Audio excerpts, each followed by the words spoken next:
You know what? The whole tournament was very stressful. We took a lot of teams' best shots and really had to battle to get through it. Clichy, when we played them, Clichy was phenomenal in that semifinal. When you play someone so many times and you're the team that's kind of maybe a little bit better, each time the other team, works more and more on how can we stop this? How can we stop this? And I thought Clichy played phenomenal, and we had to play top of our game, and we were lucky to get through that one because they played so well. And then when we got to the final, it all came together. We played our best match of the year by far. Every pass was on the money, every set was on the money, and then our hitters just took over. We served well, we were always on the offensive, and it was a dream ending to a magical season. Yeah, you only allowed 29 points, or 39 points, I should say, in that final match against Flagler. Did that stress really start with the opening match of the tournament against Vale Christian, since you lost the opening game before winning the final three? We were really keyed up. Hit the ball way too hard. Emailed a ton out of the back. Missed a lot of serves. I think in that first game we gave up 16 out of their first 20 points. I think 16 was our serving or hitting errors, just because they were so pumped up, wanted it so bad. And once they calmed down and settled in, then they played normal, the way that we expect them to, and they were able to finish the match off in the next three games. But that first game was pretty scary, the way we just couldn't settle down, just too keyed up. Yeah, then later on during that day on Friday, obviously you beat Flagler in 5 games, and like you talked about a couple of moments ago, you did much better against them in the championship match. But what was unfolding there, where you took a 2-1 lead, then lost that 4th game and went to a 5th?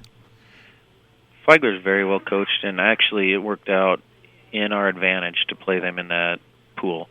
They do a lot of things that we haven't seen before. They have one dominant hitter and then one incredibly smart hitter that tips better than anyone we've played all year. And for our sake, for that final, we weren't ready at first to play against that girl that tips so well, that Fritzler girl, and we couldn't read her very well and had troubles with her. And then the other girl's just a great hitter, and we didn't line her up very well blocking-wise.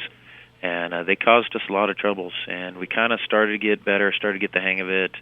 End of Game 4, where they like to attack, and then Game 5, we were able to, line them up better and stop them. And I think that having to play them that tough really helped us out when it came to the final, because we were able to take away what they did best. And, like I said, we just played wonderfully in that final. Coach, you had 3 players on the first tournament team, on the all-tournament team out of Class A. Talk about some of these players and how valuable they were towards this unbelievable 32-0 season. You know what, it was even more exciting because one paper had Bethany, Amy, and Alyssa Moeller, or Bethany Atkin, Alyssa Moeller, and Amy being all-tournament team, and the other paper had Lene Cox and Amy Einspar being all-tournament team. So in total, 4 players, for our team were considered, top kids out of the tournament. And it just shows what a remarkable team we have. And it's not 1 or 2 players.